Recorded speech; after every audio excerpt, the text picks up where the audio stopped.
Venezuela's reaffirmed that the oil licenses revoked by Washington's government on a U.S. company has not affected national production. Healthcare workers in Argentina have criticized the state of the healthcare system in the face of growing demand caused by government policies that have led to increased poverty and a financial crisis. And the Palestinian resistance denied claims made by Western media outlets and U.S. government officials regarding an alleged agreement.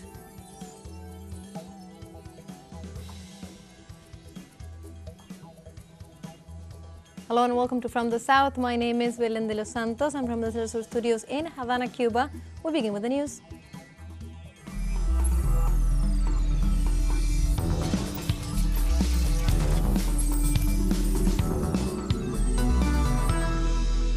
We now begin with the information. On Thursday, Venezuela's Vice President and also Minister of Oil, Delcy Rodriguez, stated that the license revoked by Washington's government on a U.S. company has not affected oil production in the country. According to Rodriguez, the Bolivarian nation continues to produce more than 1 million barrels of crude oil per day. She pointed out that the country respects agreements signed with partners and assured the audience that the oil fields are operating and producing normally. In this way, she provided a detailed summary of the development of the national production during her speech at the Fede Industria Expo event in Caracas, the capital of the nation.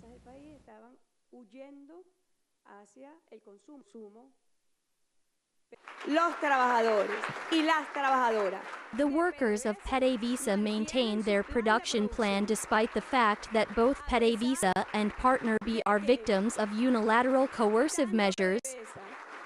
In the case of Venezuela, you know this because of the anti-blockade law and because of our constitution. We do not recognize any jurisdiction other than the jurisdiction of the Bolivarian Republic of Venezuela.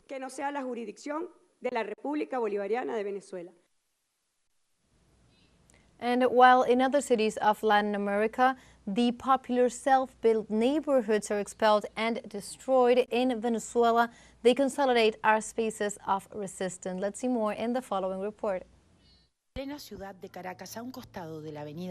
heart of the city of Caracas, on one side of Rómulo Gallegos Avenue, this arch begins La Lucha, a popular neighborhood, which, far from being evicted by the government, today is part of the urban tourist route.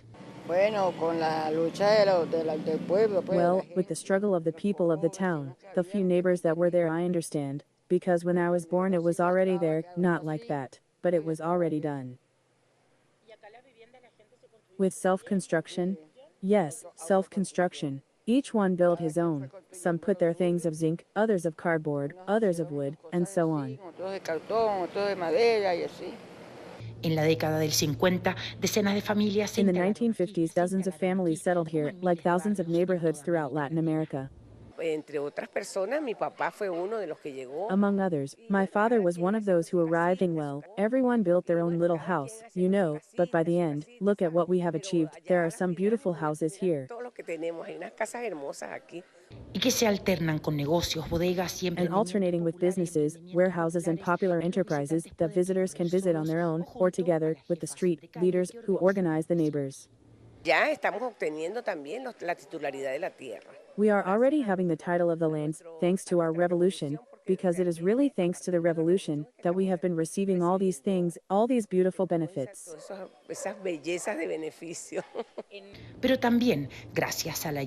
But also, thanks to mutual aid and popular organization. It helps the people. Well, that is why we were helping, because this is a sovereign fish. The kilo of goldfish is worth $4, and in those other places you can get it for $12, $13, and here it is $4. Well, the neighborhood is excellent, they buy, but it is on credit.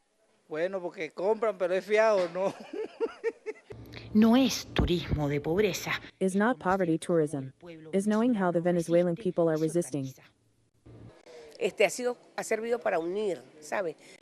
served to unite the community. We are all happy. We are happy, united, because we know that what is coming is good for the improvement of the whole community and person. Entre sus callecitas está Susana. Among its small streets, there is Susana. At 106 years old, she is a living bastion of the recent history of Venezuela and a source of pride for her community. She was a worker, a parent, and worked in family homes. Entre ellos cargo mi presidente Chávez. Among them I carry my President Chavez, that every day in the world I tell him when I am killed or die and God calls me, that my President Chavez goes with me in my coffin. Because he was a man that gave me a lot of advice, we all went out together in a van, all together to drink, with the propaganda and do all that. Todas las propagandas y todo eso. Un sueño socialista por el que Susana A trabajó. socialist dream for which Susana has worked since she was young, and that today, with more than a century of life, can finally live in her own struggle, and that of all her neighbors. Jesús Romero y Paola Drachnik, teleSUR, Venezuela. We now move on to other topics. 415 people have died in El Salvador's prisons since President Nayib Bukele introduced a state of emergency in the country. This was announced at a press conference in San Salvador, the capital, on Thursday by several human rights organizations. Representatives of the Human Rights Commission and lawyers for the Tutela Legal María Julia Hernández organization claim that measures intended to combat violent gangs have evolved into tools of social control. They claim that President Bukele's government has suspended constitutional guarantees in order to commit serious human rights violations, resulting in the imprisonment of 85,000 people in less than 3 years.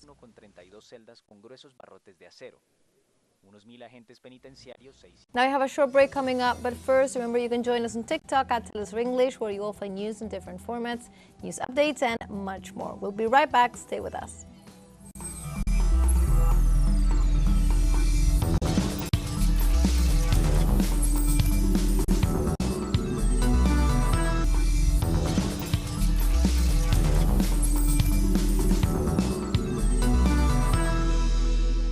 Welcome back to From the South.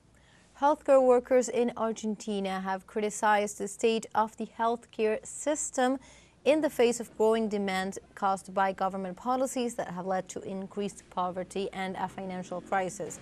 This Friday, the Workers' Union will hold a congress in Buenos Aires to evaluate the deficiencies in the country's health system and agree on a plan of action for the sector. The meeting's slogan is "Health Workers Are Standing Up," and representatives will use it to denounce budget cuts to public health and lack of supplies. Consequently, hundreds of medical centers are on the verge of closure, and prevention programs for the country's most vulnerable populations are under threat of possible dismantling.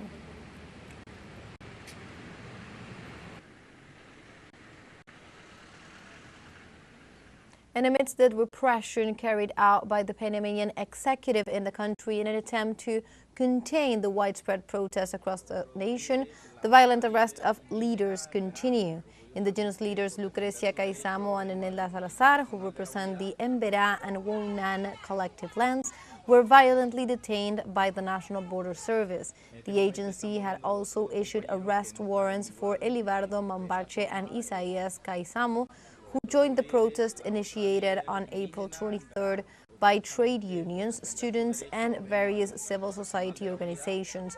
The protests were held in rejection of Law 462 of the reform of the social security system, and also in defense of water and rivers, as well as in opposition to the surrender of national sovereignty.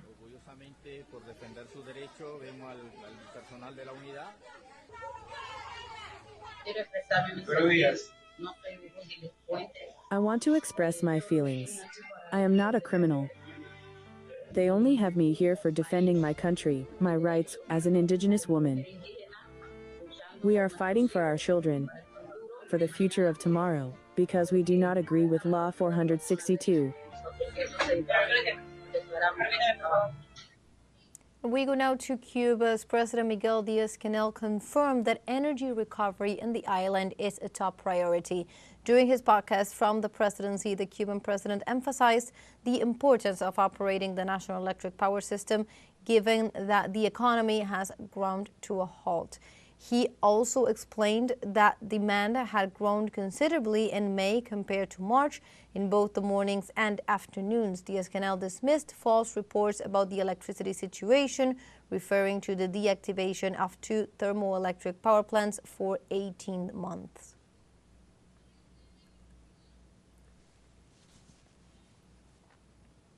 Meanwhile, in Mexico, President Claudia Sheinbaum has issued a decree reforming the federal firearms and explosives law, establishing new and stricter regulations on their use and possession. Among the main measures, it prohibits the manufacture of weapons using 3D printers and imposes harsher penalties for those who carry weapons without authorization. The decree, published in the official journal of the Federation, also regulates the use of armored vehicles adapted for armament and prohibits the sale and shipment of arms and ammunition through the internet. In this sense, the Secretariat of National Defense will be in charge of authorizing the use of weapons and war materials, ensuring a stricter control over their distribution and use. La presidenta constitucional de los Estados Unidos mexicanos, doctora Claudia Sheinbaum Pardo. And the United States has intensified its crackdown on migrants. The Immigration and Customs Enforcement Agency carries out inhumane raids without respecting migrants' legal status, age, or health conditions, or court decisions. They are many times caught with violence in their workplaces, even though in many cases they have all the requirements demanded by the legal framework.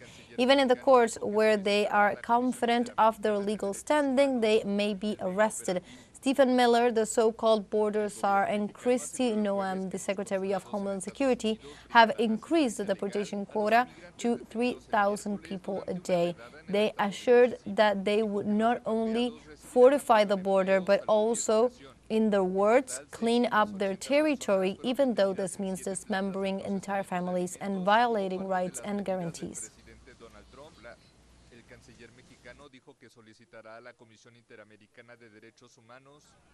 We continue in the United States as the Department of Health and Human Services has found the former President Joe Biden's administration has failed to investigate more than 7,300 allegations of children migrant trafficking.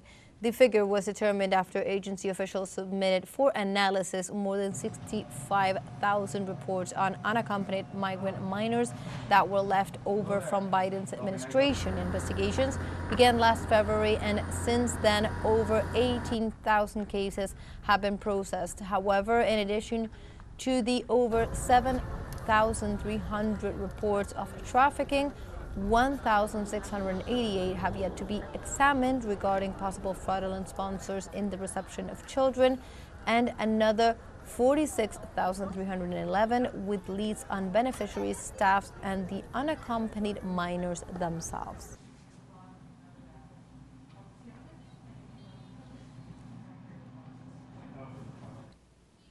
In other news, Turkish Foreign Ministry Hakan Fidan, during a visit to Kiev, proposed that Turkey hold a landmark meeting between Russian President Vladimir Putin, Ukrainian President Volodymyr Zelensky, and U.S. President Donald Trump. Fidan suggested that such a summit, under the direction of Turkish President Recep Tayyip Erdogan, could build on the recent rounds of Istanbul talks and help advance efforts to end the ongoing conflict between Russia and Ukraine. The proposal follows Fidan's recent diplomatic engagement in Moscow and Kiev, as Turkey continues its efforts to mediate a peaceful resolution of the conflict. So far, no date or confirmation from all parties has been announced. Süreli bir ateşkesin hayata geçmesi için bundan sonraki belki aşamada bir liderler. In the next stage, the leaders' meeting would be very good to achieve a long-term ceasefire. I honestly think. Uzun süreli bir ateşkesin hayata geçmesi için çok iyi olur diye değerlendiriyorum açıkçası. Sayın Erdoğan'ın. We believe that it is possible to crown the first and second Istanbul talks with a meeting between Mr. Trump, Mr. Putin, and Mr. Zelensky under the leadership of Mr. Erdogan. Mümkün olabilir diye değerlendiriyoruz açıkçası. We have a second short break coming up, but before, be sure to follow us on Facebook at teleSUR English. There you'll be able to watch your top stories, special live coverages, and much more. Follow the page and activate notifications to stay up to date on the world's most recent events. Final short break, don't go away.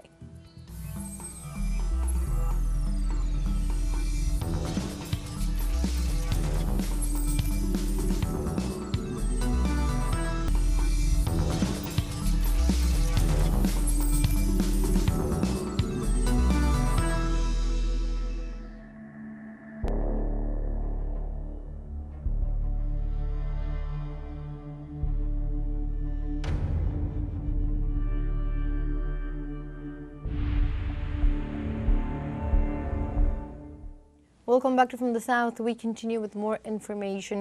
The Palestinian resistance, Hamas, has denied claims made by Western media outlets and U.S. government officials regarding an alleged agreement. According to them, the deal between Hamas and the White House envoy was altered to align with Zionist interests. Besen Naim, a member of the Hamas political bureau, has confirmed that this new agreement represents the continuation of massacres and hunger.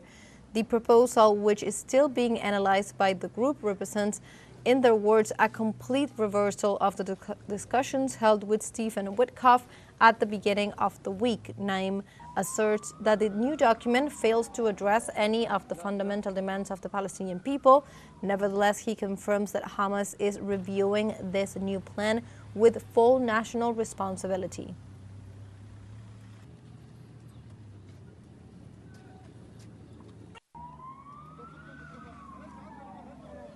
And we continue on topic as given the situation in Gaza, the United Nations Relief and Work Agency, UNRWA, for Palestinian refugees urges immediate and unimpeded humanitarian access to the enclave. It stressed that the humanitarian needs in Gaza are enormous and growing and called for urgent international action to open the border crossings and ensure a continuous and unimpeded flow of aid. In this way, the UNRWA revealed that in its warehouse in Jordan, it contains enough aid to supply more than 200,000 people, all ready for immediate delivery and only awaiting the lifting of the blockade by the Zionist forces.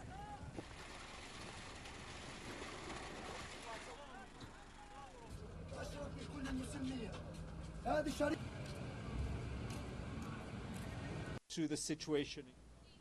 And on Thursday, the Yemeni army has announced that it launched a hypersonic missile attack on Israeli targets in the occupied Palestinian territories. They confirmed that the attack was directed at Lod Airport, also known as Ben Gurion Airport in Tel Aviv. Following the attack, the airport suspended all flights. Yemeni forces confirmed that they would continue to fulfill their religious, moral, and humanitarian duties towards Palestinian people until the aggression ceased and the siege was lifted. The attack comes amid brutal Zionist aggression against Palestinians in Gaza and also follows an attack by genocidal forces on civilian property at the airport in Yemen.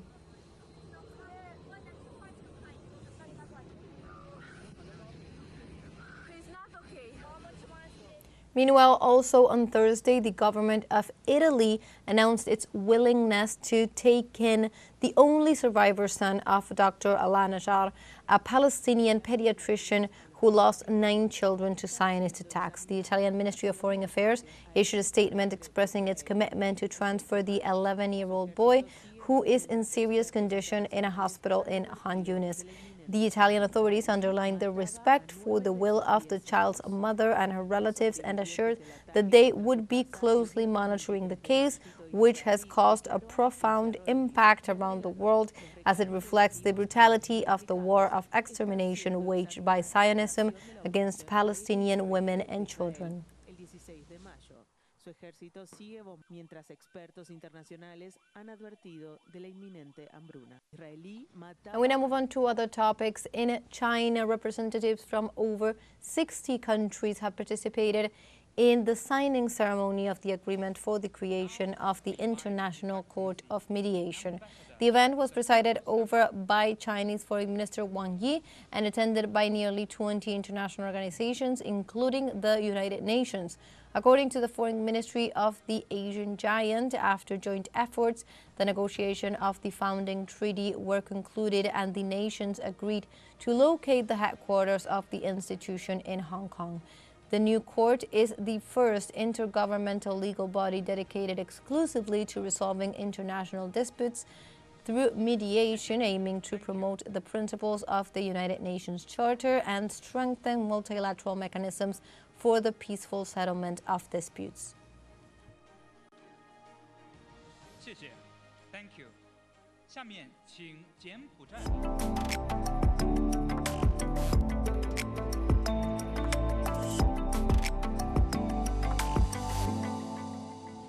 We go now to culture. In our continent, samba is a lively, rhythmic Brazilian dance that is often performed to Brazilian music. Let's see more in the following report. La samba es un género musical y un baile que personifica. Samba is a musical genre and a dance that embodies the essence of Brazilian culture. It emerged between the late 19th and early 20th century in the suburbs of Rio de Janeiro, where the Afro-Brazilian communities gathered to celebrate their tradition and express their creativity. It's a fusion of African rhythms, European melodies, and indigenous elements. It's characterized by its melodies and lyrics that often deal with themes of love, joy, and daily life. The word samba is believed to have African roots, possibly derived from the term semba, which refers to a type of Angolan dance. Que se refiere a un tipo de danza de Angola.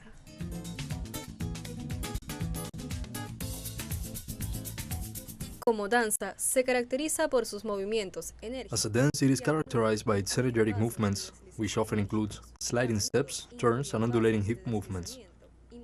The steps vary according to style and region, but generally involve quick and agile footwork. The colorful costumes, adorned with sequins and feathers, complement the beauty of the dance. The samba is danced in couples or in groups, and is often performed at carnivals and festivals. One of the most important characters of this dance is the portabandeira, a woman who carries the flag of the samba school. She is a respected figure in the community. There is also the Rainha da Bateria, or the Queen of the Drums, a beautiful and charismatic woman who parades at the front of the drums. The pasistas are also part of the procession. They are the dancers who parade in groups. Son los bailarines que desfilan en grupos.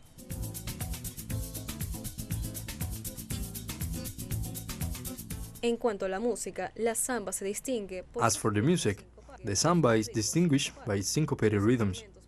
The main instruments include the guitar, the cavaquinho, which is a type of ukulele, the pandeiro or tambourine, which is used to mark the rhythm and add ornaments, a large double-headed drum called the surdo, used to mark the pulse, the tambourine, a small hand drum that creates fast and complex rhythms, a whistle called apito to give signals and mark, as well as other percussion instruments. The mestre sala is the director of the samba school, who leads the batería and coordinates the parade. Que lidera la batería y coordina el desfile.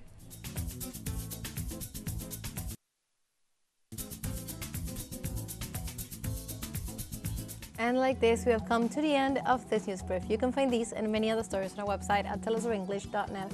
Also join us on social media. We are on Facebook, X, Instagram, Telegram, and TikTok as well. For TeleSUR English, my name is Belén de los Santos. Thank you for watching.